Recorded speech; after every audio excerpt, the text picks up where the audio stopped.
మహాభారతం ఎన్నో గొప్ప గొప్ప కథల సమాహారం.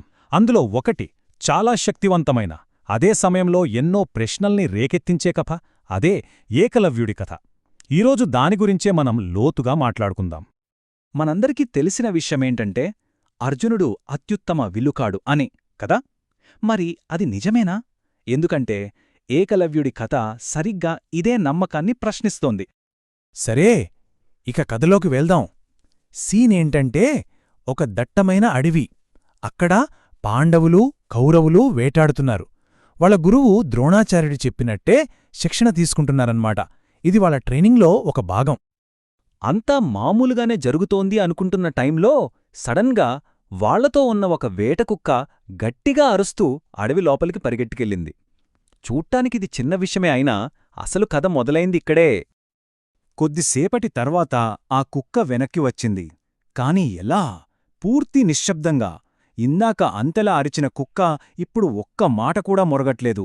ఈ వింత నిశ్శబ్దం చూసి రాజకుమారులందరికీ ఒక రకమైన ఆందోళన మొదలైంది. దగ్గరికి వెళ్లి చూస్తే వాళ్లకి మైండ్ బ్లాక్ అయ్యింది. ఆ కుక్క నోరు 7 బాణాలతో కుట్టినట్టుగా మూసేసి ఉంది.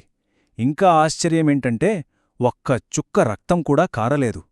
కేవలం శబ్దం విని కుక్కకి గాయం కాకుండా ఇలా బాణాలు వేయడం, అది వాళ్లు ఊహించలేని నైపుణ్యం. అది చూసిన వెంటనే అర్జునుడికొకటి క్లియర్ అయిపోయింది. ఒకేసారి 5 బాణాలు వేయగల తనకంటే గొప్ప విలుకాడు ఎవరో ఇక్కడే ఉన్నాడు. తన గురువు తనకిచ్చిన మాట, నిన్ను మించిన విలుకాడు ఉండడు అనేది ఇప్పుడు ప్రమాదంలో పడింది. అసలు ఎవరితను? ఇంతటి నైపుణ్యం ఎవరికి సాధ్యం? ఈ ప్రశ్న వాళ్లందర్నీ తొలిచేస్తోంది. ముఖ్యంగా అర్జునుడిని. తన స్థానానికి ఎసరుపెట్టిన ఆ వ్యక్తి ఎవరో తెలుసుకోవాలని వెంటనే వెతకడం మొదలుపెట్టారు. వాళ్ల వెతుకులాటలో వాళ్లకు దొరికిన సమాధానమే ఏకలవ్యుడు. ఇంతకీ ఎవరి ఏకలవ్యుడు? తనుకూడా ద్రోణుడి శిష్యుడేనా? కాదు, ద్రోణుడిచేత తిరస్కరించబడిన ఒక విద్యార్థి. అతని కథేంటో చూద్దాం. ఏకలవ్యుడు ఎరుకల అనే ఒక గిరిజన తెగకు చెందిన యువరాజు. వాళ్ల నాన్న అడవిలోని వేటగాళ్లకు రాజు. అతనికి ఒకటే పిచ్చి, ఒకటే ప్యాషన్, అదే విలువిద్య. ఎలాగైనా అందులో మాస్టర్ అవ్వాలి. సో ఇక్కడే మనకు అర్జునుడికి ఏకలవ్యుడికి మధ్య ఉన్న అసలు తేడా కనిపిస్తుంది. ఒకరేమో రాజకుమారుడు, ద్రోణుడి దగ్గర అఫీషియల్గా ట్రైనింగ్ తీసుకుంటున్నాడు. ఇంకొకరేమో గిరిజన యువరాజు. ద్రోణుడి గురుకులం కేవలం క్షత్రియుల కోసమే. అందుకే అప్పటి సామాజిక కట్టుబాట్ల ప్రకారం ద్రోణుడు ఏకలవ్యుడిని శిష్యుడిగా చేర్చుకోవడానికి ఒప్పుకోలేదు. గురువు తిరస్కరించాడు కదా అని ఏకలవ్యుడు ఏమీ కుంగిపోలేదు. తన కలను వదులుకోలేదు. అక్కడే అతని గొప్పతనం ఉంది. అతని భక్తి, పట్టుదల అతన్ని ఒక కొత్త దారిలో నడిపించాయి. ఆ దారే అద్భుతాలు సృష్టించింది. అతనేం చేశాడంటే, ఫస్టు తను గురువుగా భావించే ద్రోణుడి బంకమట్టి విగ్రహం ఒకటి చేసుకున్నాడు. ఆ తర్వాత ఆ విగ్రహం ముందే రోజూ ప్రాక్టీస్ చేసేవాడు. దాన్ని నిజమైన గురువుగా భావించి అంకితభావంతో సాధన చేశాడు. అతని ఏకాగ్రత, నమ్మకం ముందు ఏదీ నిలవలేదు. చివరికి దివ్యాస్త్రాలను కూడా సాధించాడు. సరే, ఇప్పుడు మళ్ళీ ప్రెజెంట్కి వద్దాం. ఏకలవ్యుడి నైపుణ్యం చూసి అర్జునుడికి కాలిపోయింది. వెంటనే తన గురువు దగ్గరికి వెళ్ళి, నాకిచ్చిన మాట ఏమైంది అని అడిగాడు. దీంతో ద్రోణాచార్యుడు ఒక రకమైన సందిగ్ధంలో పడ్డాడు. అర్జునుడిని తీసుకొని ఏకలవ్యుడిని వెతుక్కుంటూ అడవికి బయల్దేరాడు. ఏకలవ్యుడిని కలిశాక అతని నైపుణ్యానికి, తనమీద అతనికున్న భక్తికి ద్రోణుడు నిజంగా ఆశ్చర్యపోయాడు. మెచ్చుకున్నాడు కూడా. కాని తరువాత గురువుగా తన ఫీజడిగాడు. అదే గురుదక్షిణ. ఏకలవ్యుడు ఆనందంతో, మీకు ఏది కావాలంటే అదిస్తాను గురుదేవా, ఏనుగులా, గుర్రాలా, నా రాజ్యం కావాలన్నా ఇచ్చేస్తాను అని మాటిచ్చాడు. అప్పుడు ద్రోణుడు అడిగాడు, నాకు నీ కుడిచేతి వటనవేలు గురుదక్షిణగా కావాలి. అంతే.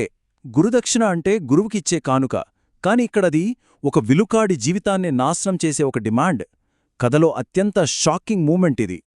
ఈ మాట వినగానే ఏకలవ్యుడు ఒక్క క్షణం కూడా ఆలోచించలేదు. ఎందుకు అని అడగలేదు. ఏమీ మాట్లాడలేదు.